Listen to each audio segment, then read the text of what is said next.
Happy hump day, everybody. For those who don't know me, I am Dr. Stanley. I'm your pregnancy specialist.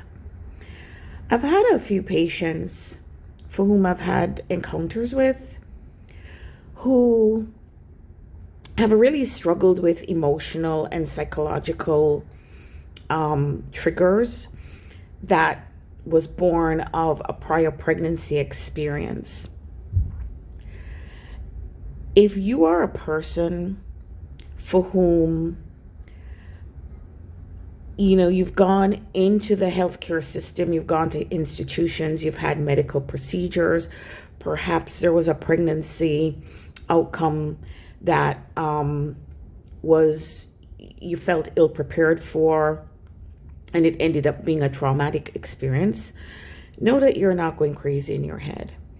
This is something that we're beginning to understand is a very real phenomenon. I think there are a lot of us who kind of knew that intuitively, but this is called medical trauma, whereby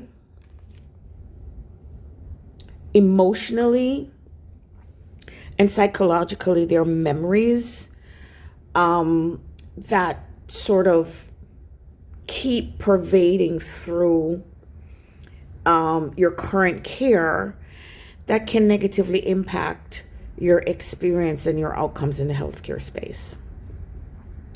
What does that actually look like? There are flashbacks, there are intrusive thoughts,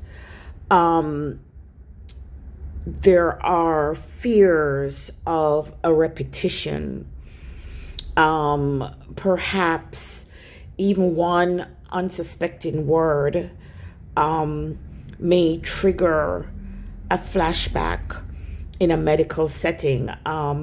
Maybe, for example, vacuum delivery. I remember when I was either a resident or a fellow,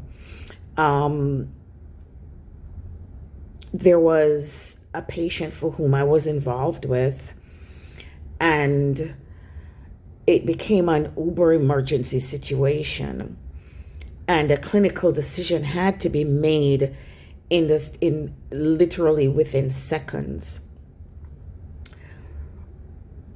The baby was safely delivered. However, some weeks later, the team got feedback about mom's perception. And I remember thinking at that time, I was like, all kinds of thoughts was going through my head.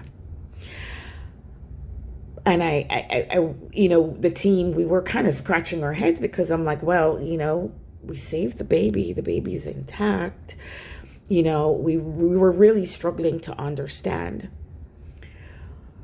It wasn't until, maybe a few years later and a lot of gray hairs and wisdom later that it began to dawn on me that perhaps in the flurry of trying to do all we could do to save the baby, that from her viewpoint and from her vantage point, it was a real slap in the face.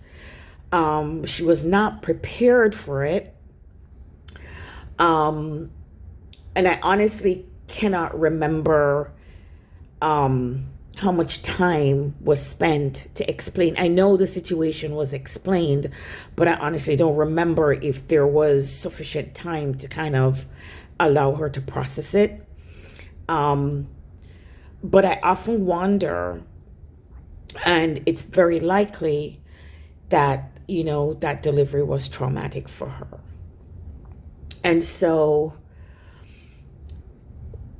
without, any malintent being spoken about, these intrusive measures can cause extreme distress and anxiety that perpetuates into another pregnancy. Sometimes the perpetuation is so rigid and fixed that there is avoidance behavior. And what do I mean by that? It means avoiding appointments, avoiding discussions about what's been going on, avoiding medical care, maybe even altogether, even when it's absolutely necessary. And this avoidance can really stem from a fear of re-experiencing the medical events. And in obstetrics, that is a very sharp double-edged sword, because we can play the odds, and the odds are that 70% of the time, we just avoid, the outcome may be okay. But when it's not, it can be very bad. And so, for example, there's been an outcome where in the last pregnancy, maybe there was a stillbirth. This pregnancy, you may be asked to prick your fingers 4 days every day, send them the information in, and you might do that until a discussion is encouraged about the need for medication to treat the diabetes. And then all of a sudden, the logbooks are not coming in. Well, that can have important consequences for your baby, if not for yourself. So it's a significant aspect that we need to find a way to kind of thread the needle between our two patients, you being the mom and the second patient being the fetus, because we want you to end up at the end of your care with a healthy mom and a healthy baby. And I don't know what the answer is to that, but I do know that open and honest communication and open dialogue and being open to hearing as a physician, and maybe finding a way to meet in the middle and compromise in as much as it's safe, may be one of the answers. We don't know, but it's certainly an area that we're going to have to work on. So this is Dr. Heather Stanley.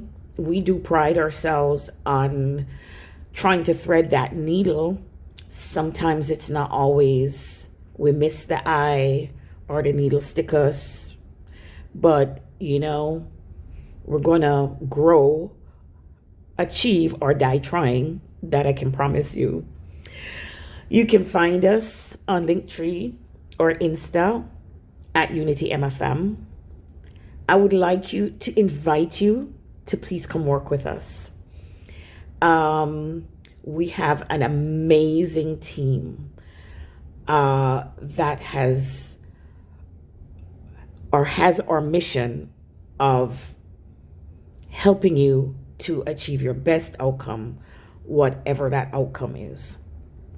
So this again, I'm Dr. Heather Stanley, and I want you to breathe, please. We need to breathe. I'd like for you to walk good. Yeah, walk good. And I will see you next week. Blessings.